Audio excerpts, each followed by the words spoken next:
అన్ని రకాల వస్త్రాలపై up to 70% discount. Tollywood లో ఫ్లాప్ చిత్రాల దర్శకుడిగా గుర్తింపు పొందిన మెహర్ రమేష్ తాజాగా పవర్ స్టార్ పవన్ కళ్యాణ్ తో సినిమా చేయనున్నట్టు ప్రకటించడంతో సోషల్ మీడియా అంతా హీట్ అయింది.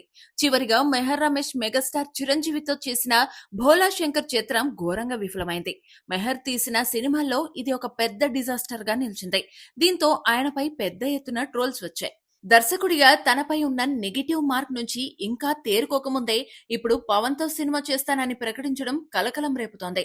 కెరీర్ ప్రారంభంలో ప్రభాస్ తో తీసిన బిల్లా సినిమాతో మంచి గుర్తింపు తెచ్చుకున్న మెహర్ రమేష్ ఆ తర్వాత తీసిన సినిమాలు మాత్రం వరుసగా ఫెయిల్ అయ్యాయి. దీంతో ఆయన దశాబ్దానికి పైగా డైరెక్షన్ కు దూరంగా ఉన్నారు.